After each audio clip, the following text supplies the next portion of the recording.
Wir haben brüllt vor Freude und es ist wirklich unglaublich gewesen. Ist das möglich, dass das Assad-Regime tatsächlich gestürzt worden ist? Wir haben 3 Tage immer am Fernsehen, am Handy, immer Nachrichten geschaut. Ich bin am 5 Uhr am Morgen aufgeweckt worden von meiner Mutter mit Revolutionsliedern. Meine Eltern haben nicht geschlafen, die waren online das am Mitverfolgen gewesen und die wollten den Sturz live miterleben. Ich habe dann angefangen, auf Social Media Sachen zu liken, die ich früher nicht geliked hätte, einfach aus Angst. Wir auch, die in der Diaspora gelebt haben, sind immer unter einer gewissen Furcht gewesen, dass wir nichts Falsches sagen, weil wir irgendwann wieder einreisen, dass das gegen uns verwendet werden könnte. Oder weil wir halt Familienmitglieder haben in Syrien.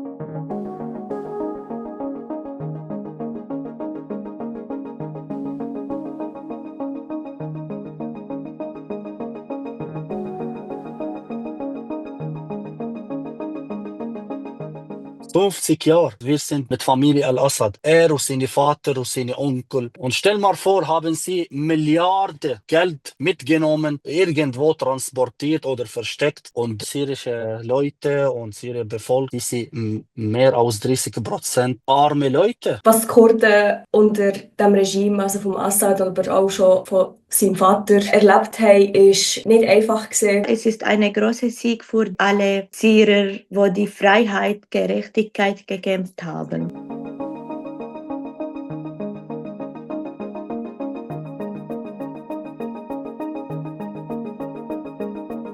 Mein ideales Syrien sieht so aus, dass es ein Syrien von Syrern für Syrer ist, dass wir Selbstbestimmung haben, dass wir Wahlen haben, dass wir wirklich alles das dürfen sagen, was wir denken und fühlen. Ich hoffe von ganzem Herzen, dass das Syrien ein freies Land wird und kein Diktator mehr. Ich hoffe, dass einfach die Regierung aufbauen können und danach schauen wir können unser Land aufbauen. Ich hoffe, dass Syrien endlich eine freie und sichere Land, ein Land für alle Menschen gleich verhandelt. Auch mache ich mir Sorgen, dass Streit und Gewalt geben konnte. Natürlich ist jetzt auch viel Angst da vor der Zukunft. Die Allianz, die jetzt die Macht übernommen hat, also die HTS, die sind schon seit 2018 sind sie im Nordwesten von Syrien. Und das, was sie dort angerichtet haben, also von Enteignung von Kurden, die Ersetzung von der kurdischen Sprache durch türkische und arabische Sprache an den staatlichen Institutionen und Schulen. Es wird schon schwierig. Vor allem, ich glaube, ihr Hauptunterstützer ist die Türkei. Aber die Hoffnung besteht gleich. Vielleicht durch internationalen Druck, aber auch internen Druck vom Volk. Wir sind vor dem Assad seit 1000 Jahren zusammengelebt. Und das muss wieder kommen. Wir sind offene Leute. Wir können zusammenleben wie früher. Es muss nicht kompliziert sein. Wer macht die Leben kompliziert? Nur schlechte Leute, dass sie nur für Geld schauen. Ich glaube,